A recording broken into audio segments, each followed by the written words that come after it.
అందరూ కూడా గుండె మీద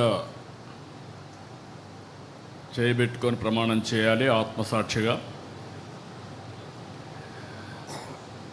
తెలుగుదేశం పార్టీ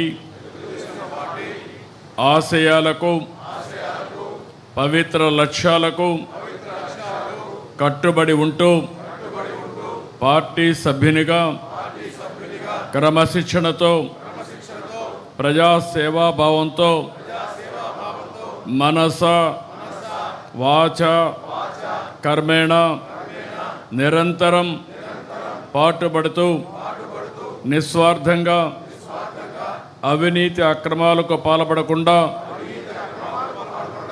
దీక్షా దక్షతలతో అంకిత భావంతో తెలుగుదేశం ప్రతిష్టను ప్రతిపత్తిని పరిరక్షించేందుకు ఎల్లప్పుడూ కృషి చేస్తూ పార్టీ మరియు ప్రజలు నాపై ఉంచిన విశ్వాసాన్ని వమ్ము చేయకుండా నిత్య చైతన్యంతో పార్టీకి ఉజ్వల భవిష్యత్తు కల్పించేందుకై నా వంతు కర్తవ్యాన్ని విధులను బాధ్యతాయుతంగా నిర్వహించగలనని ప్రమాణం చేస్తున్నాను.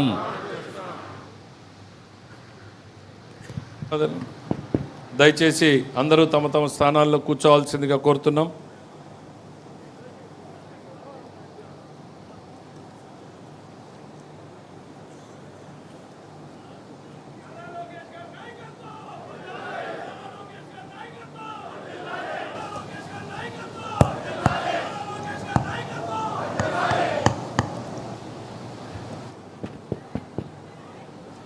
ఇక నూతనంగా ఎంపికైనటువంటి కార్యవర్గానికి దశను దిశను భవిష్యత్ నిర్దేశనాన్ని చేయడానికి మన ప్రియతమ నేత జాతీయ పార్టీ అధ్యక్షులు ముఖ్యమంత్రి గారు శ్రీ నారా చంద్రబాబు నాయుడు గారు మనల్ని ఉద్దేశించి ప్రసంగించాల్సిందిగా సవినయంగా ఆహ్వానిస్తున్నాం.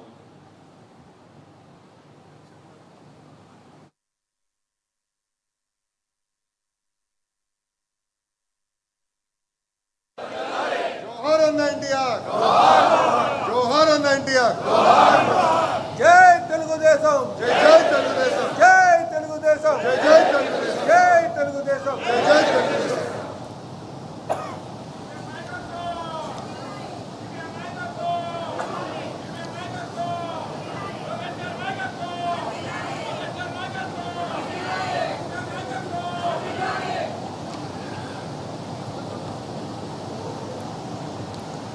తెలుగుదేశం పార్టీ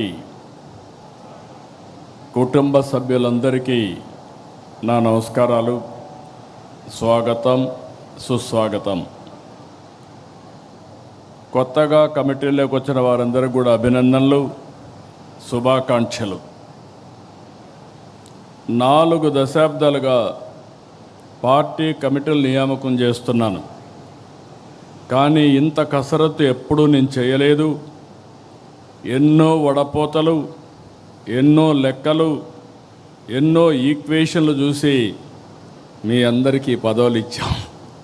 ఈ విషయం మీరందరూ గుర్తుపెట్టుకోవాల్సిన అవసరం ఉంది. సీనియర్ని గౌరవిస్తూ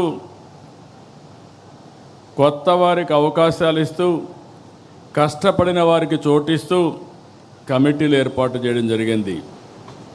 సీనియారిటీ, సిన్సియారిటీ, సోషల్ రీఇంజనీరింగ్తో దాదాపు 250 మందితో కమిటీలు ఏర్పాటు చేసుకున్నాం. అనుభవం, యువశక్తి, సమర్థత గీటురాయిగా పార్టీ కమిటీలు ఏర్పాటు చేశాం. పార్టీ పదవులు చేపట్టిన మీ అందరికీ మనస్ఫూర్తిగా మరొక్కసారి కంగ్రాచులేషన్స్, ఆల్ ది బెస్ట్.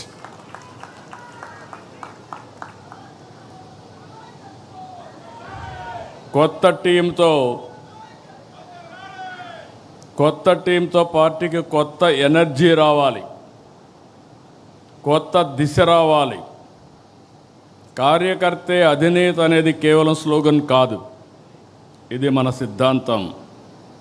ఆచరణలో చేసి చూపించాం.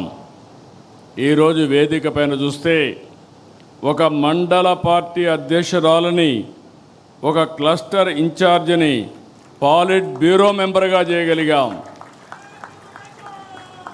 ఈరోజు మా రామ్మోహన్ నాయుడు గారు కేంద్ర మంత్రి కార్యకర్త స్థానంలో కూర్చుంటే ఆ కార్యకర్త పాలిట్ బ్యూరో స్థానంలో కూర్చున్నారు. అది తెలుగుదేశం పార్టీ విశిష్టత. ఇది దేశంలో వేరే పార్టీలో సాధ్యం కాదు. That is Telugu Desam. ఏదైతే చెప్పామో దాన్ని నిరూపించుకుంటున్నాం.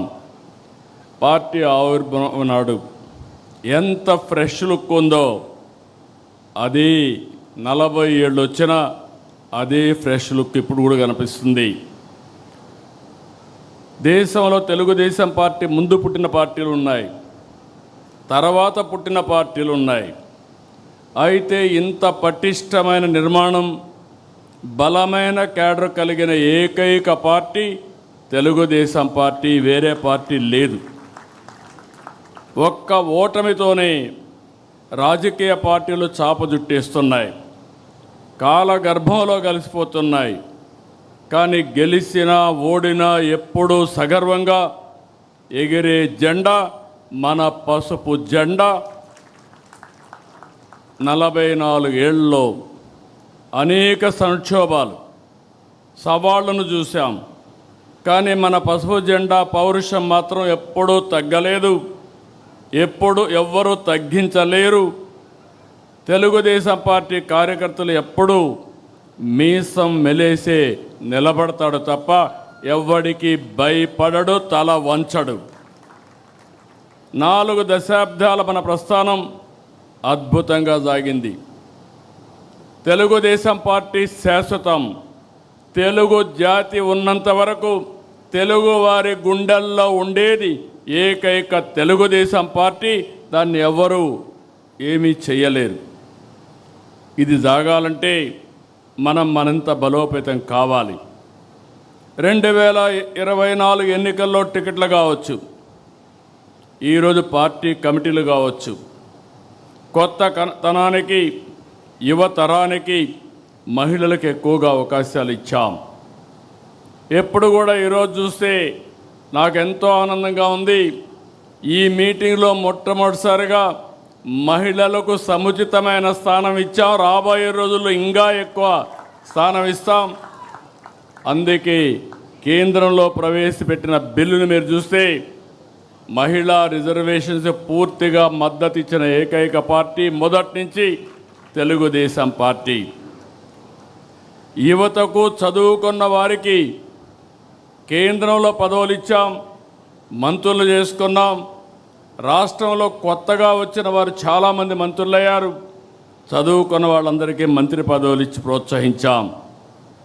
ఈరోజు రామ్మోహన్ నాయుడు గారు, బైరెడ్డి శబరి, రాజేషి లాంటి వాళ్ళ జాతీయ ప్రధాన కార్యదర్శిగా మనం నియామకం చేసుకున్నాం. ప్రతిపక్షంలో, యువ గళంలో, ప్రజల్లో చైతన్యానికి, పార్టీ విజయానికి ఆ రోజు లోకేష్ దోహదం చేశారు.